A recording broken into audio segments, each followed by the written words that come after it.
In this video, we're going to be taking a look at the Clone Commander, who later became known as Clone Commander Devis for the Revenge of the Sith line. He was originally a concept art clone. You can see him in the Revenge of the Sith visual dictionary. I don't think he was known as Commander Devis until at least a couple years later.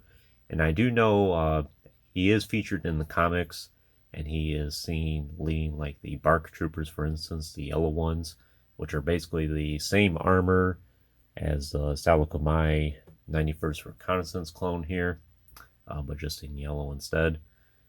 Which I forget specifically which legion they belong to. They actually might be part of the 327th, but I would have to go back and verify that.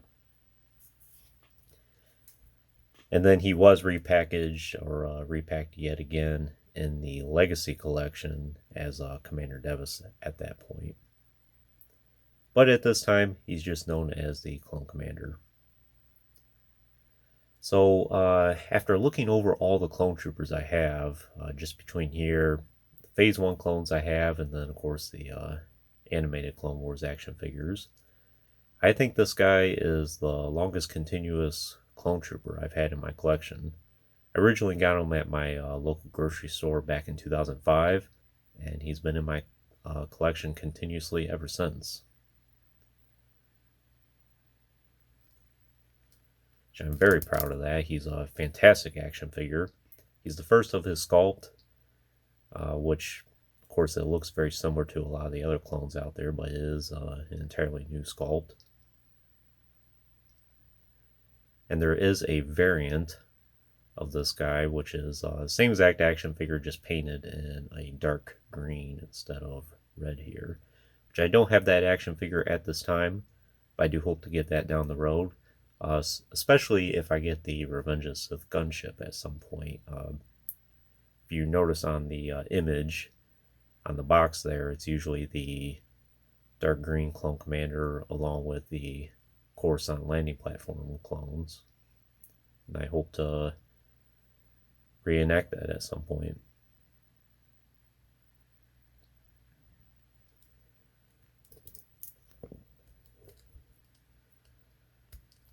So as you can see, he's retained his color pretty well over the years. I think he's kind of yellowed in some areas, like the arms here, for instance. But for the most part, he's stayed in pretty good shape.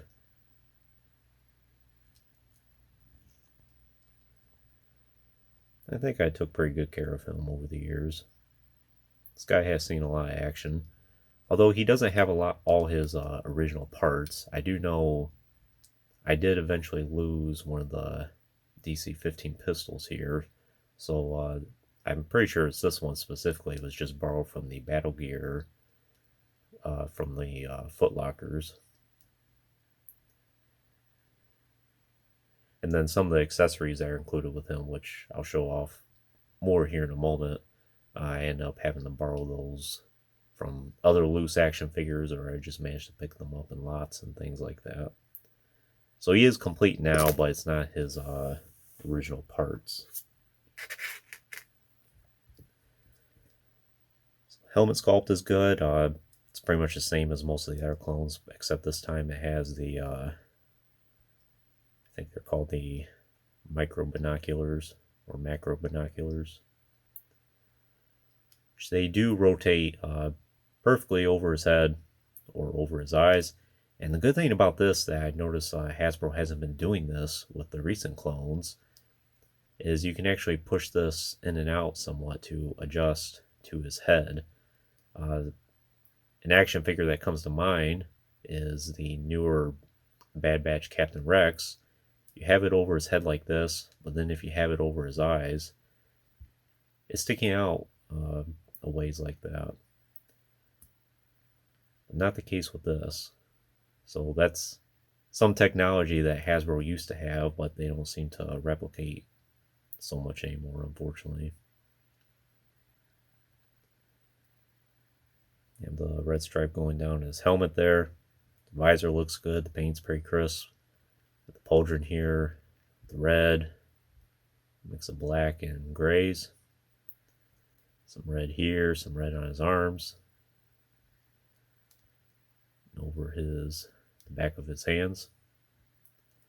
You have the comma here, which is removable, but there's not really a need to do it because his waist here is accommodating for that comma, and you basically would have the hourglass figure in that case.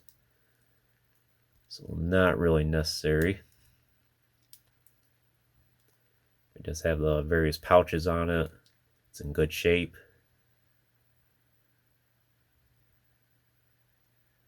Of course, the holsters on the side, which do house the DC-17 pistols, pretty good. Not too tight, and they sit in the place perfectly. And some red on his knees there, and then just below his ankles. And he is perfect articulation. He does have the ball joint the head, which has a nice range of motion to pop his head off if you wanted to as well. You could take the pauldron off in that case, but hinge shoulders, elbows, which go about 90 degrees, a swivel wrist, swivel waist. I think it's a swivel waist. Actually, there might not be waist articulation. Let me check real quick. Yep, there's actually no waist articulation, but it's perfectly fine. It's never really been a bother over the years. And then swivel hips, and then hinged knees and hinged ankles. And for accessories, for the main weapons, of course, the 2 DC-17 pistols, which do fit okay in his hands, although mine are probably a little stretched out for the rifle here over the years, but if you wanted to work with that, that is possible.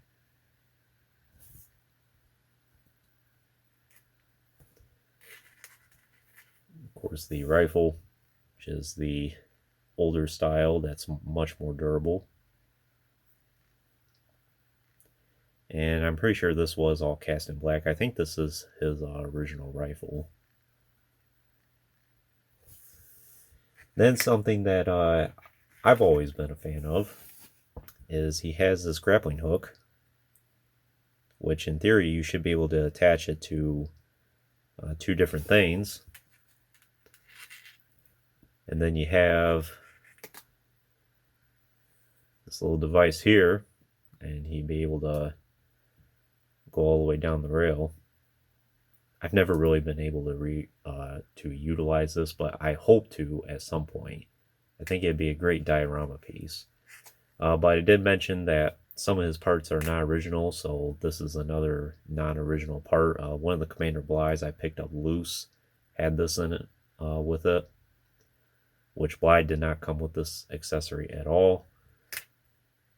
But that's part of the reason why I went ahead and got an extra Bligh as well, so I could get this accessory and then complete Devis here.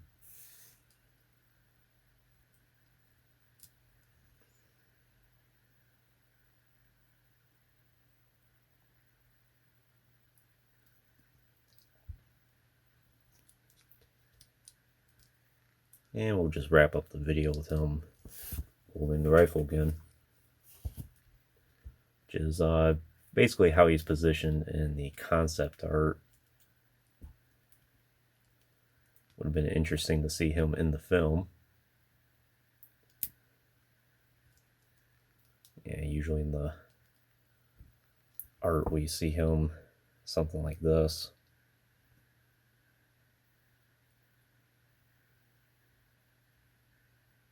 It looks great like that as well.